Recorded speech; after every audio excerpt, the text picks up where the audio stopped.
tudo aquilo que Deus fez na vida de São Raimundo Nonato. Eu começo afirmando isto: o festejo é a festa da comunidade. É um momento muito bonito na vida do povo, onde a gente se lembra de tanta coisa. Quando começa a festa do padroeiro da nossa comunidade, são tantos sentimentos bons que invadem a nossa alma, que invadem o nosso coração. Por exemplo, aqui não é diferente, né?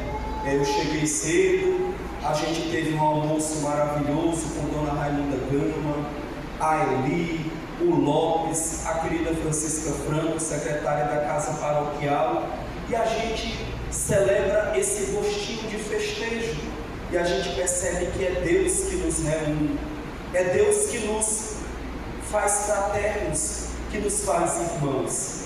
É isso que vocês estão aqui. Para vocês celebrarem esta noite de hoje, houve com certeza muitas preparações, muitos encontros, e se não teve, deveria ter muitos momentos de orações que preparam a festa do nosso padroeiro. A gente se encontra com tantos amigos aqui. Eu olho ali, está ali a tia Luza, chama assim carinhosamente, mãe do religioso Igor, que hoje está na congregação de Nossa Senhora de Sion. Encontro aqui a banda Asas de Anjo. Tantas e tantas vezes nos encontramos em tantos festejos. A gente encontra com a Chaguinha, esse abraço acolhedor do meu grande amigo que está ali, o seu Chiquinho. E aí a gente se encontra com a comunidade. Isso não é de hoje não. Isso é lá do finalzinho do primeiro século até hoje. Olha que coisa bonita. Quando foi que começaram a celebrar os primeiros santos, as primeiras festas em homenagem aos santos? Não é coisa nova não, é algo que já vem desde a época pós-apostólica, depois dos apóstolos. Ali, os primeiros mártires, aqueles que primeiro morreram, derramando seu sangue por amor a Nosso Senhor, eles já eram louvados, queridos, elogiados, bem vistos e celebrados com um grande exemplo de seguimento a Nosso Senhor. Aqui mostra um pilar importante na vida da igreja.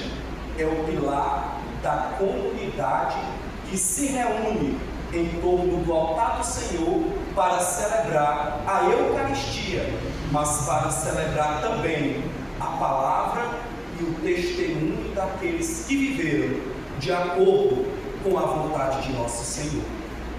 Olha, hoje existe uma tendência dentro da igreja muito triste, é a tendência do individualismo. Ela faz se esquecer que a nossa fé, ela tem a dimensão e o caráter comunitário.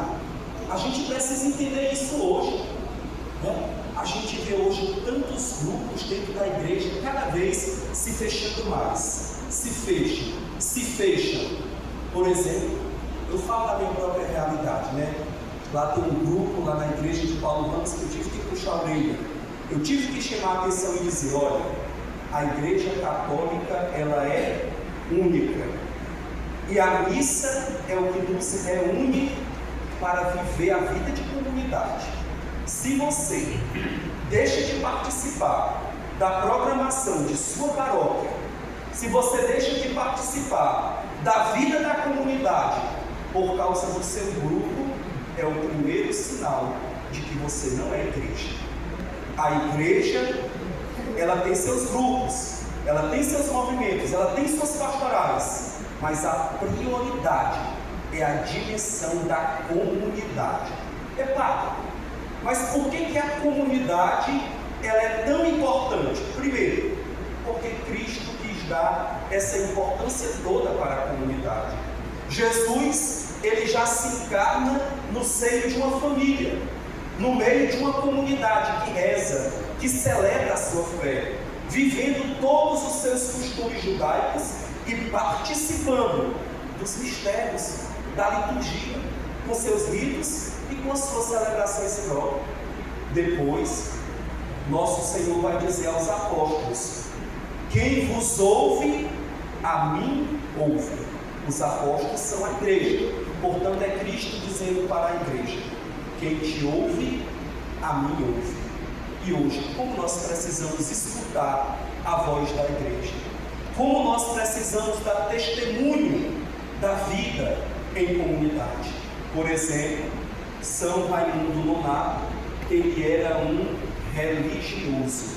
Para quem não sabe, um religioso é alguém que professa os votos de pobreza, de castidade, de obediência e que faz uma opção. Tem que viver esses 3 conselhos evangélicos dentro de uma comunidade de fé. E ali eles se reúnem em torno de uma espiritualidade, do carisma de seu fundador, para viver mais intimamente, de forma bem mais próxima, o seguimento de nosso Senhor. Tudo isso é para dizer que nós não podemos se esquecer da dimensão comunitária da igreja. A nossa fé, ela é vivida, ela é celebrada no meio de uma comunidade. Queridos, é o grande convite que eu faço para vocês hoje. Mas claro, o convite maior que está fazendo é Deus. Nós precisamos viver a dimensão da comunidade. Não nos esqueçamos disso. Quando a gente se esquece a dimensão da comunidade, a gente perde a nossa referência. Muitas vezes a gente fica até sem sentido. É preciso viver, é preciso celebrar, é preciso cantar, é preciso rezar. Mas nunca se esqueça, o maior valor que existe é aquilo que a gente faz aqui, reunido no meio do povo. Tem até um canto que diz assim: como é bonito, Senhor, no meio do povo escutar a tua voz. Pois é, esse ali é o caráter da comunidade.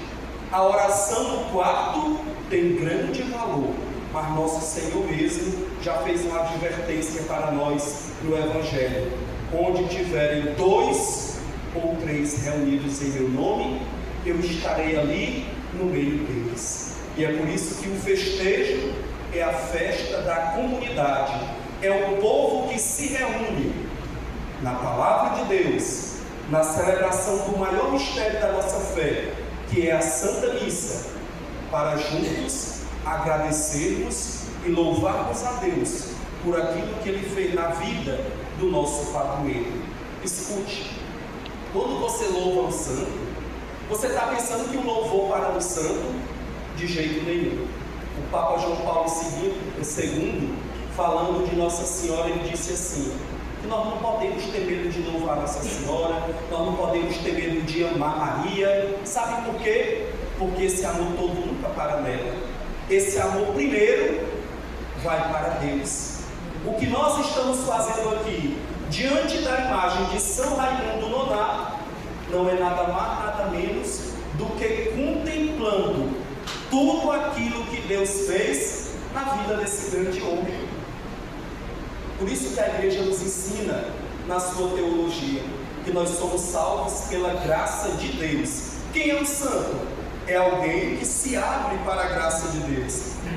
É alguém que tem a capacidade de trazer Cristo para perto de si.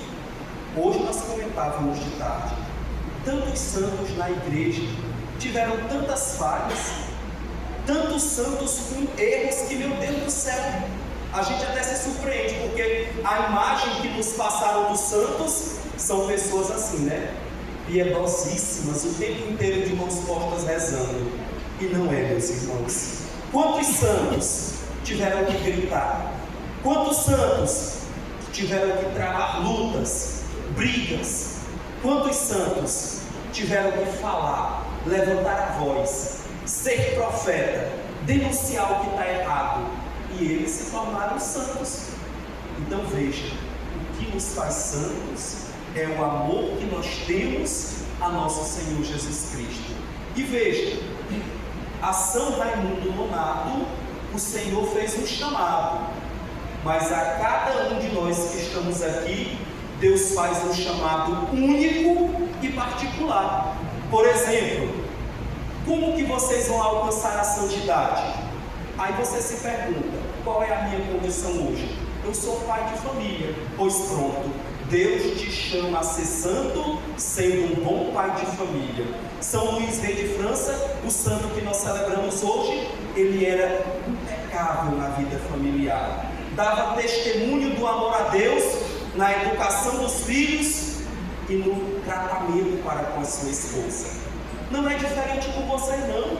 Vocês que são homens casados serão santos, amando as vossas esposas, cuidando da casa, sabendo educar os filhos. Eita, mas hoje falta pai que tem essa capacidade de ter autoridade em casa. Eu não estou falando aqui de autoritarismo, de arrogância, não. Ter autoridade dentro de casa. O pai não pode perder a referência.